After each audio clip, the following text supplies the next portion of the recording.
بسم الله الرحمن الرحيم يا أيها المدثر قم فأنذر وربك فكبر وثيابك فطهر.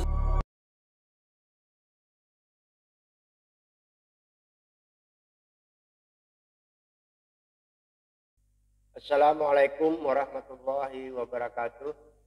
Para pemirsa yang dirahmati Allah, kita ketemu kembali dalam kajian rasionalitas Qurani bersama Bapak Haji Suwan Muhammad Isa, yang mana pada kajian kali ini kita akan membahas dengan tema Al-Qalam pada surah Al-Alaq. Kita sudah membahas tafsir dan takwil pada tema 133 yang lalu, di mana tafsir adalah bagian dari takwil, dan dijelaskan juga bahwa takwil adalah sejarah, yaitu bagaimana menjelaskan setiap entitas serta keterhubungannya terhadap masa lalu, masa kini, dan masa depan. Dengan kata lain, bagaimana menjadikan suatu entitas menemui akhir pemaknaannya sesuai logika manusia, baik berupa hukum rasional maupun hukum-hukum realitas objektif. Kita ambillah suatu contoh kata al-qalam yang biasa diterjemahkan sebagai pena, pulpen, atau alat untuk menulis. Bagaimana memahami kata Al-Quran yang diajarkan kepada al-insan melalui prinsip takwil. Makasih, Hajir. Assalamualaikum warahmatullahi wabarakatuh. Alhamdulillah, kita di tema 137 ini memang selama ini kan kita tahu bahwa al-qalam itu biasanya kalau kita baca di terjemahan itu kan ditulis pena biasanya dalam huruf besar gitu. Nah, di dalam pengajaran sufi juga itu kadang-kadang memberikan penjelasan bahwa yang pertama kali diciptakan Allah, ada yang berpendapat di dalam pemikiran teologinya yang diciptakan Allah itu adalah pena. Nah, dengan pena inilah Allah menulis. Nah, banyak berbagai tafsir di dalam memahami qalam ini gitu. Nah, mungkin di sini kita pengen lihat dari pemahaman takwil. Kemarin kan kita sudah mempelajari takwil dan tafsir, dan kita katakan bahwa tafsir itu berada di dalam suatu takwil secara lengkap gitu. Nah, sebelum kita membicarakan al-qalam tadi hubungannya dengan insan, mungkin kita coba mengingat kembali peristiwa sebelum munculnya kata insan. Nah, kita tahu bahwa pada saat penciptaan awal yang diinformasikan oleh Allah, pada saat kelompok-kelompok al-bashar, yaitu makhluk biologis ini sudah sempurna, maka oleh Allah makhluk biologis yang disebutkan yang tumbuh tadi al-bashar ini diberikan Allah memberikannya potensi kesadaran dengan peniupan ruh. Wa nafaqtuhu fihi min ruhi, itu dijelaskan di surah Sad 71-72. Nah, ruh ini sudah kita pahami juga, yaitu sebagian kecil daripada potensi kesadaran Allah gitu. Nah, kelompok-kelompok al-bashar yang sudah ditiupkan roh inilah kemudian dipahami atau disebut dengan sebagai kelompok Adam. Nah, oleh sebab itu kelompok Adam yang sudah memiliki potensi inilah langsung diinformasikan oleh Allah bahwa diajarkan asma. Nah, jadi Adam alamal Adam asma'atullaha. Jadi alama Adam, Allah mengajarkan Adam asma. Nah, asma ini nama-nama katanya, nama-nama seluruh nama kepada Adam. Nah, ini pertama kali yang kita lihat perbedaan keadaan kondisi di mana al-bashar dia ditiupkan roh, kemudian dia disebut dengan Adam. Adam inilah yang diajarkan Allah nama-nama. Nah, kita tidak melihat kan di Al-Quran Adam mengajarkan Bashar nama-nama gitu. Nah ini yang perlu kita pahami dulu gitu. Apa maksud diajar nama-nama? Bukankah Adam belum pandai bicara? Nah tadi kan kita kan tahu tadi di terjemahan itu kan nama-nama gitu. Nah kalau kita lihat daripada asma ini kan berasal daripada kata wasima. Kata wasima ini bekas tanda, wasmiyu kata orang Arab. Kalau ada bekas tanda-tanda yang melekat, misalnya bekas hujan, bekas apa itu dikatakan wasmiyu. Dia ini bermakna bekas dan tanda ini dapat kita lihat di surah Al-Hijr 76. Di surah Al-Hijr 76 itu dikatakan inna fi dzalika laayatil lil mutawassimin. Nah, sesungguhnya di dalam segala tanda-tanda ayat-ayat itu terdapatlah mutawassimin. Nah, ini digunakan kata wasimah. Wasimah orang yang memahami tanda-tanda, orang yang memahami simbol-simbol, manusia yang memahami bekas-bekas. Nah, bekas-bekas simbol-simbol itu di dalam bahasa Al-Qur'annya sebut ayat gitu. Jadi dengan memahami ayat dia paham menyikapi ayat itu. Nah, dari diri dia inilah yang dikatakan dia orang-orang yang mutawassimin, orang yang memahami tanda. Jadi sebenarnya tadi Pak Jul katakan dia kan belum berat anak bayi, itu kan belum pandai bicara, baru diajar-ajar tanda-tanda, ditepuk-tepuk, dia apa kan. Nah, ini jadi Adam waktu itu pada tahap awal dia belajar memahami tanda-tanda di sekitarnya, bukan diajar kata-kata satu-satu, sejarah misalnya kan, bulan, kamara. Nah, karena bahasa belum ada gitu. Nah, jadi diajar pengertian-pengertian tentang menyikapi tanda itu gitu. Jadi yang diajarkannya bukan kata dalam makna bahasa sebagai alat wicara. Bagaimana proses kelompok Adam ini mempelajari nama? Nah, kalau itu ya berangkat dari siklus kesadaran awal. Kita kan dulu memberi contoh kesadaran awal itu kan kayak bayi baru lahir lah. Nah, itu kesadaran awal, entitas-entitas alam ini entitas-entitas alam ini terdiri dari yang dapat ditangkap oleh persepsi puadi kita gitu.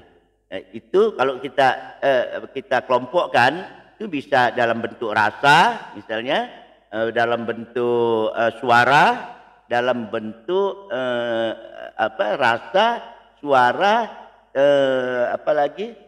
dalam bentuk suara, bentuk, rasa, 3. Nah, 3 inilah sebagian besar ini. Misalnya dalam bentuk rasa, anak bayi ditepuk-tepuk itu kan, nah, diomongkan. Nah, ini dalam bentuk suara, bentuk, suara, rasa. Nah, inilah yang dipersepsi melalui alat yang namanya al-fuad. Nah, melalui persepsi puadi inilah yang menimbulkan pengalaman-pengalaman awal, yaitu mampu membedakan suara, bentuk, rasa. Nah, ini akibat dari apa? Akibat adanya sentuhan. Adanya sentuhan, kayak bayi ini kan, akibat ada sentuhan nangis, ditepuk, segala, mendengar nyanyian, suara enak. Nah, ini ditangkap oleh persepsi puadi, suara-suara bentuk ini gitu. Nah, persepsi puadi ini pertama kali yang dialami kelompok-kelompok Adam yang baru menerima tadi potensi kesadaran awal dari Allah, yaitu memahami ya potongan-potongan suara, rasa, potongan-potongan bentuk-bentuk. Nah, ini dipahami oleh Adam yang baru menerima, diajarkan wasima tadi, belajar tanda-tanda. Nah, kumpulan-kumpulan daripada akumulasi dari persepsi puadi yang ditangkap oleh manusia Adam, kelompok Adam ini menimbulkan tumpukan-tumpukan pengalaman. Ya, kan seperti kita lah, lihat macam-macam itu kan. Nah, ini kan lama-lama menjadi tumpukan-tumpukan pengalaman. Nah, tumpukan-tumpukan pengalaman inilah dia karena apa? Karena berulang-ulang. Karena kan kita kalau dari bayi kan misalnya tiap hari kita omongin itu aja itu kan. Nah, ini berulang-ulang. Nah, inilah menghasilkan pengalaman dari tumpukan-tumpukan ini, pengalaman. Nah, sampai di sini dengan catatan bahwa proses yang tadi saya katakan rasa, sentuhan, rasa, terus pengalaman ini bisa juga karena al-basyar tadi kan kita katakan makhluk biologis. Nah, berarti ini bisa dirasakan juga, bisa dialami juga oleh hewan. Tapi hewan hanya sampai di sini. Cukup sampai di sini. Kenapa? Karena hewan tidak Adam yang sudah sempurna tadi kan bisa menirukan semua suara. Hewan tidak bisa. Ya kan? Nah, sedang terus Basyar ini kan ditiupkan roh sebagai potensi kesadaran.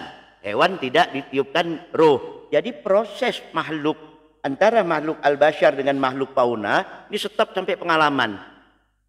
Nah, manusia ada mengalami lompatan. Nah, ini ada lompatan. Jadi makhluk hewan hanya sampai pengalaman saja. Apa hasil nyata pengalaman awal akibat persepsi ini? Nah, hasil nyata itu, nah balik lagi kalau kita coba kita anukan persepsi di dalam kita punya anak bayi. Hasil nyatanya itu adalah munculnya peniruan dalam bentuk potongan suara, kan? Bayi yang belum bisa ngomong tadi, sehingga banyak pengalaman dia bilang papa, kan? Tawa dulu, ketawa. Nah, ini potongan suara. Potongan suara makan, misal maem gitu kan. Nah, ini masuk ini. Potongan-potongan suara ini berupa bunyi kan tadi, berupa bunyi potongan suara. Nah, dihubungkan dengan benda-benda antara benda-benda asma dan ayat tadi dan tanda-tanda misalnya. Nah, misalnya ini siapa? Ini bapak, itu mama, nah kan? Padahal dia cuma bisa itu saja gitu. Muncul pembedaan awal, kemampuan daripada pembedaan awal. Nah, kumpulan pengalaman tadi inilah yang memunculkan pikiran abstrak, adanya lompatan pemahaman, dia bisa membedakan. Awalnya dia belum bisa membedakan. Lihat orang dia biasa digendong mamanya pakai baju merah, lihat mamanya gemuk, lihat ada ibu-ibu pakai baju merah gemuk, nangis dia dikiranya ibunya. Tapi lama-lama dia bisa membedakan. Oh, ini mama loh, ini papa loh. Tapi dia baru sampai pengetahuan itu saja. Belum sampai pemahaman apa sih hubungan papa sama mama segala macam, ini tidak tahu. Taunya bapak, ini kakak, ini adik. Nah, ini muncul pada tahap inilah adanya pengetahuan awal mengenai hubungan abstrak antara satu dengan yang lainnya. Artinya ini siapa? Ini mama. Ini siapa? Ini bapak. Nah, ini mulai dibentuk. Nah, dengan perkataan lain, pada tahap ini kelompok Adam sudah mampu mengadakan pembedaan dengan potongan-potongan, kumpulan-kumpulan suara. Nah, potongan-potongan kumpulan suara. Nah, pelompatan tadi kan kita katakan binatang tidak bisa sampai pengalaman kan. Nah, loncatan ilmu kepengetahuan inilah, ini karena ada roh tadi, dia mampu melalui loncatan ilmu pengetahuan inilah yang membedakan antara makhluk Adam dengan makhluk hewan-hewan lainnya. Nah, pada saat inilah Adam disebut naik tingkatnya, dia menjadi insan. Nah, oleh sebab itu ketika dia mampu mengadakan pembedaan-pembedaan itu, maka Allah mengatakan, Allah mengajar makhluk Adam tadi dengan kalam, Makanya Allah katakan di surah Al-Qalam surah Al-Qalam ya. Nah, surah Al-Qalam allama bil qalam, allamal insan ma lam ya'lam. Jadi Allah sudah mengajarkan kalam. Ketika diajarkan alam, ini dia sudah disebut insan oleh Allah. Sehingga yang tadinya dia tidak tahu apa-apa, dia menjadi tahu. Nah, dari pengalaman inilah dia dari persepsi Puadi tadi naik kepada pengalaman abstraksi dengan pemahaman-pemahaman yang disebut Allah sebagai al-qalam. Nah, inilah diajarkan Allah. Jadi apa sebenarnya al-qalam itu? Nah, al-qalam berarti kan tadi sudah kita katakan al-qalam tadi pembedaannya, dia mampu membedakan. Jadi sebenarnya al-qalam ini adalah kemampuan abstraksi manusia untuk membedakan atau mengadakan pembedaan setiap entitas dalam abstraksinya. Belum ada ngomong nih, macam anak-anak yang belum pandai bicara satu-satu gitu. Nah, ini abstraksinya. Yang dengan itu ia mampu melakukan pembedaan, konfigurasi. Bisa menambahkan kombinasi. Kayak anak kecil biasa itu kan ngarang-ngarang itu kan. Nah, kita lucu ketawa kita. Nah, ini kemampuan yang mulai dibentuk. Permutasi udah bisa. Makanya anak kecil biasa kita kasihkan permainan itu. Ini kalau pindah sini gimana? Pindah. Nah, ini semuanya inilah disebut al-qalam, yaitu al-qalam. Kemampuan al-qalam inilah baik terhadap potongan-potongan suara maupun terhadap potongan-potongan materi. Maksud saya potongan-potongan materi itu antar zat, antar sifat, atau potongan-potongan materi yang di dalam pelajaran anak kecil itu betul.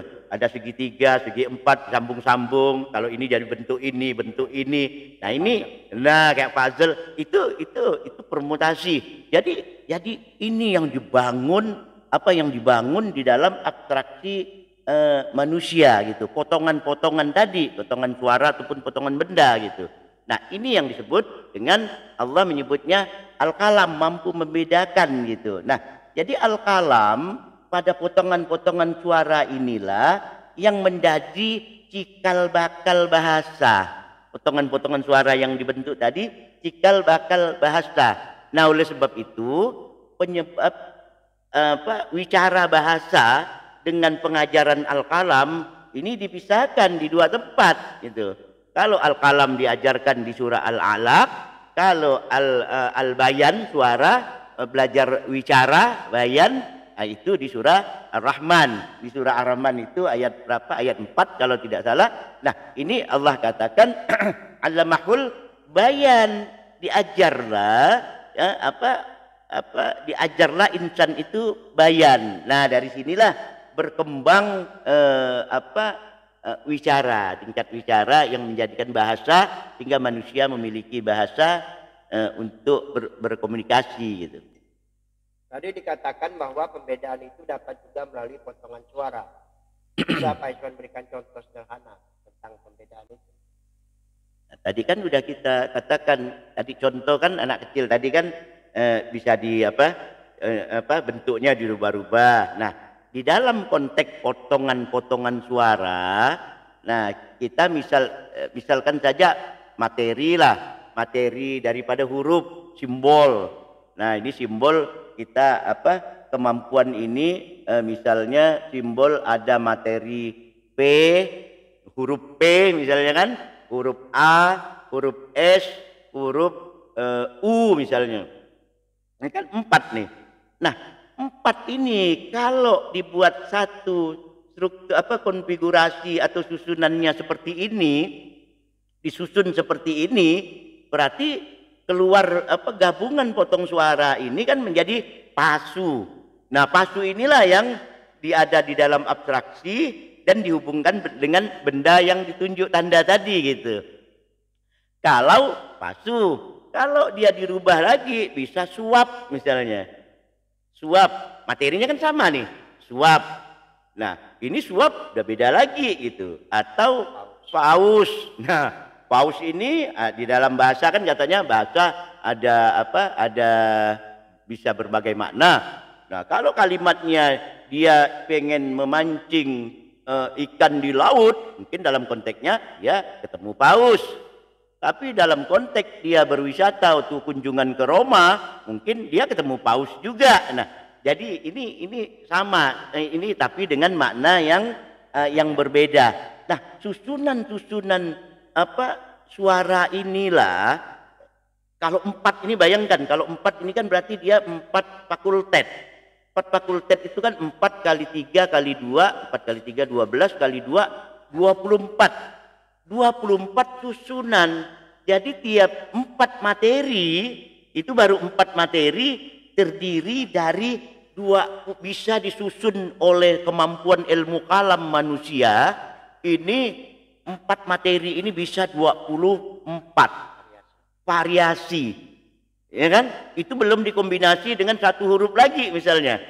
Nah, kalau dibuang 1 dia jadi 3, 6. Nah, ini kalau disusun potongan-potongan ini, pembedaan-pembedaan ini sangat-sangat banyak. Nah, sekarang kalau kita lihat di alam semesta ini, berapa banyak potongan-potongan suara, betapa banyak potongan-potongan materi yang ada di alam semesta ini. Nah, dengan kemampuan manusia, kata Allah ajarkan kalam supaya manusia bisa mengadakan tadi ini. Bisa mengadakan konfigurasi, pembedaan-pembedaan. Nah, ini tak habis. Berapa banyak materi alam itu. Nah, ini kalam gitu. Nah, makanya Allah mengatakan kalaupun ya, Allah katakan di surah Luqman 27 itu Allah katakan walau annama fil ardi sajaratin aqlam, kalau saja pohon-pohon yang ada, batang-batang pohon nih kau jadikan aklam di sini alat untuk membedakan. Nah, tadi balik lagi nih Pak Jul. Tadi kan dikatakan Allah menciptakan pena. Maksudnya pena ini, kalam ini alat untuk membedakan satu dengan yang lainnya yang diajar Allah di dalam abstraksi manusia. Nah, ketika secara teknis dikenakan pada berbagai objek, disebutlah pulpen itu, pena itu sebagai kalam. Karena dengan pena itulah bisa membedakan. Ya kan? Misalnya tintanya merah, kertasnya merah, ini kan tidak bisa dibedakan nih. Apa yang mau dilihat? Nah, tintanya hitam, kertasnya putih. Nah, ini yang bisa membedakan. Ini yang disebut kalam, dia bisa membedakan. Begitu juga ketika dia menulis, dia membedakan susunan huruf satu dengan hurufnya yang lain tadi. Misalnya ada huruf R, ada huruf A, ada huruf I. Dia bisa tulis ria, dia bisa tulis air. Nah, ini kata Allah, walau annama fil ardi sajaratin aqlam, kalau saja pohon-pohon itu kau jadikan aklam, alat untuk kamu membedakan, dalam arti kata menuliskan susunan-susunan itu, terus tintanya itu seperti apa kata Allah, lautan di surah Luqman ayat berapa? 27. Nah, itu ditambah lagi kata Allah, ditambah lagi 7 laut, tintanya itu seperti semisal itu manafidat kalimatullah, tak akan cukup kamu manafidat, tak akan habisnya, nafidat tak akan habisnya kamu menulis kalimatullah. Nah, di sini Allah menyatakan kalimat ini di dalam bahasa Arab ini adalah al-kalimah potongan, potongan suara dalam kata lah dalam bahasa Indonesia, kata potongan yang dibuat susunan. Nah, kamu tidak akan bisa menulis, tak akan cukup kamu. Mana fidat kalimatullah, kamu tak akan cukup untuk menulis konfigurasi di dalam pemikiran kamu untuk menuliskan segala fenomena alam semesta ini dengan susunan konfigurasi yang tadi kita contohkan. Nah, oleh sebab itulah al-qalam ini adalah salah satu salah satu kerja atau fungsi di dalam daripada kalbu. Jadi dia paham bagaimana melakukan konfigurasi, melakukan permutasi, kombinasi itu dan lain-lain. Sekarang kita paham bahwa berbagai potongan suara merupakan salah satu media untuk mengadakan pembedaan melalui fungsi qalam, yang dengan itu kemudian menjadi bahasa yang kita kenal sekarang. Bahasa yang terdiri dari potongan suara tadi kemudian diberikan simbol yang hingga hari ini kita kenal dengan abjad. Adakah ciri-ciri pembedaan lain yang ada dalam bahasa Arab dari potongan suara ini dalam bentuk simbol? Nah, sejak awal tadi kan kita katakan dia belajar potongan suara. Nah, inilah cikal bakal di dalam pemahaman bahasa adanya abjad dengan berbagai simbol diberikan tergantung kelompok-kelompok mana nih. Kalau dia mungkin di Indian sana simbolnya lain lagi, di Jepang lain lagi, di Korea. Nah, kalau Adam itu satu terus turun, ya simbol-simbolnya kan nyampur gitu kan. Nah, ini makanya kita katakan kelompok Adam, di mana-mana ada gitu. Nah, di Jawa lain lagi gitu kan. Nah, ini simbol-simbol gitu. Dari sisi simbol.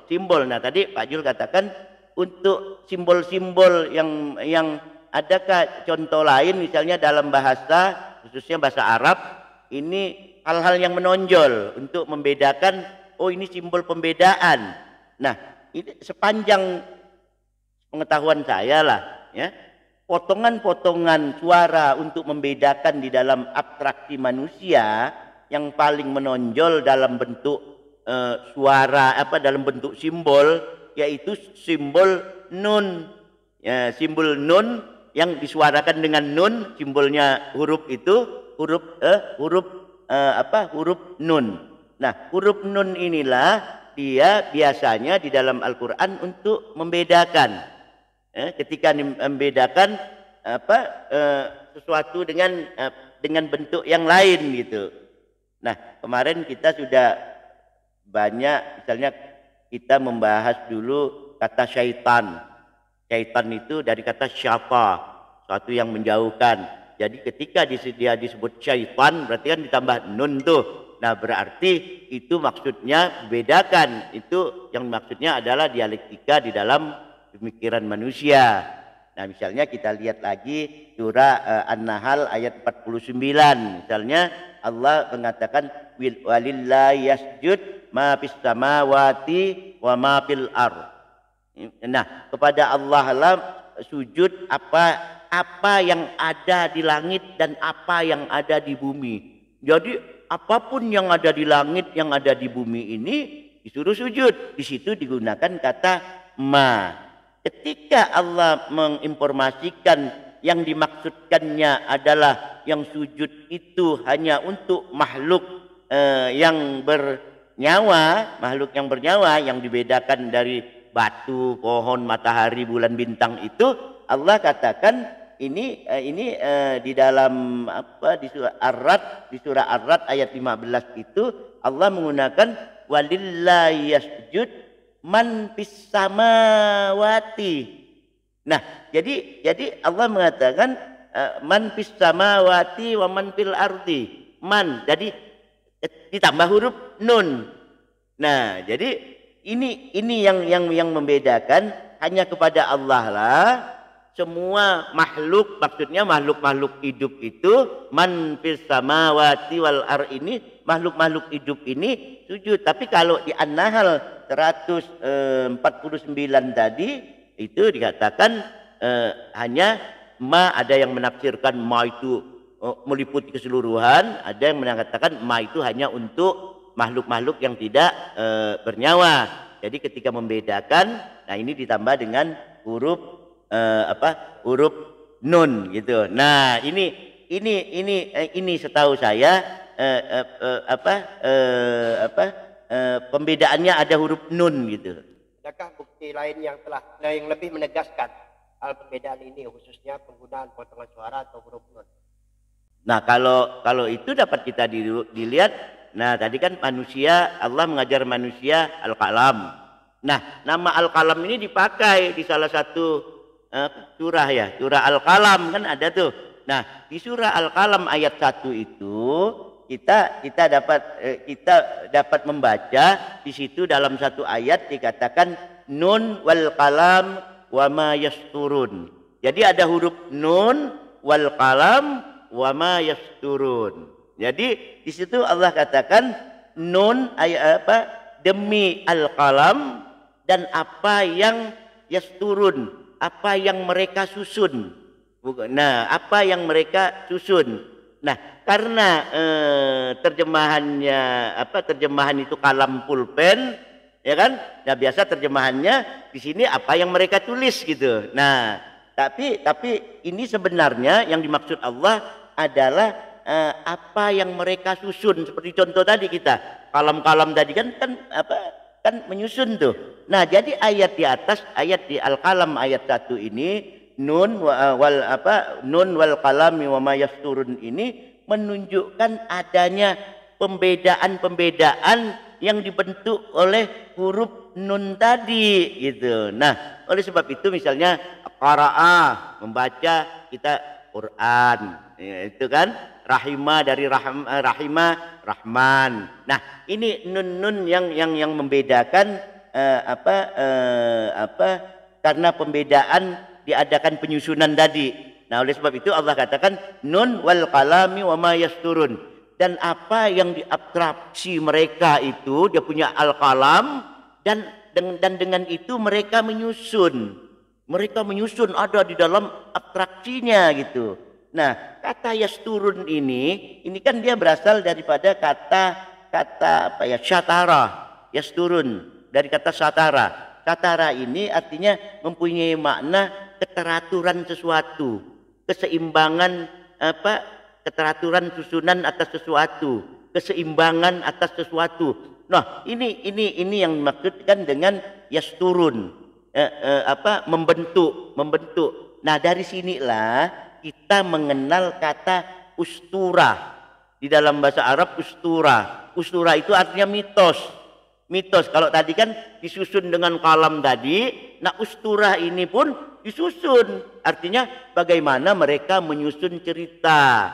Sehingga dengan teratur dibuat cerita, dibuat hikayat untuk menghasilkan sesuatu yang salah tadi disusun untuk menghasilkan sebuah susunan cerita. Nah, di dalam bahasa Arab ini disebut ustura dari kata satara, susun tadi itu. Nah, inilah yang disebut mitos, supaya untuk menceritakan kisah-kisah atau cerita-cerita. Jadi mitos ini dari kata turunan satara juga gitu. Cuma mitos menggabung-gabungkannya dengan cara yang salah.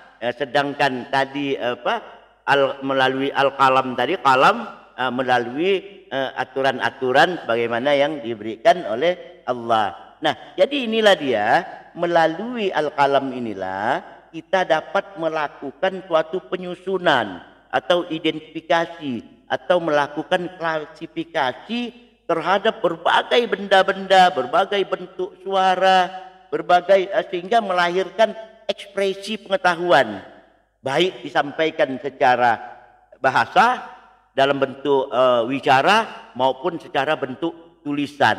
Ini kemampuan. Nah, kalau Pak Jul ke perpustakaan di Jakarta misalnya, kita lihat jutaan buku ada di sana. Tapi kalau kita lihat hurufnya tuh ada 26 ya, 26 atau 24? 26 tuh Arab ya. Nah, 24 huruf aja bahasa Indonesia itu kan bolak-balik. Udah enggak selesai-selesainya gitu.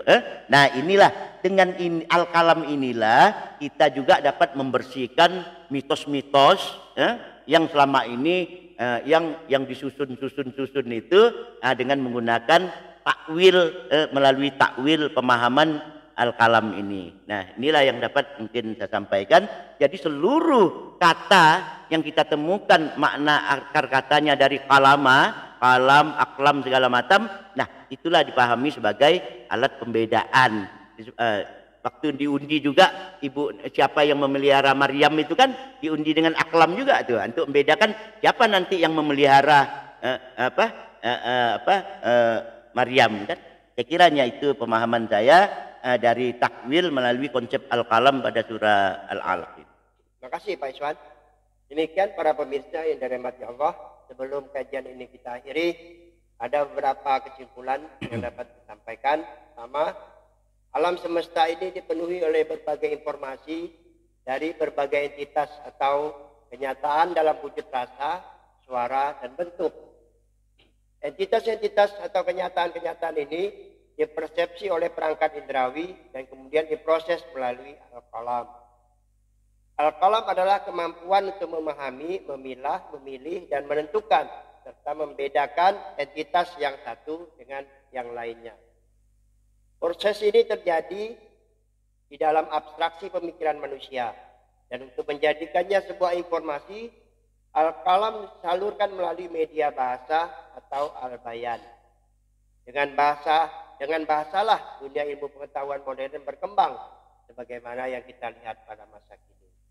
Demikian kajian ini dapat kita akhiri. Sampai ketemu pada kajian mendatang. Wassalamualaikum warahmatullahi wabarakatuh. Waalaikumsalam warahmatullahi wabarakatuh.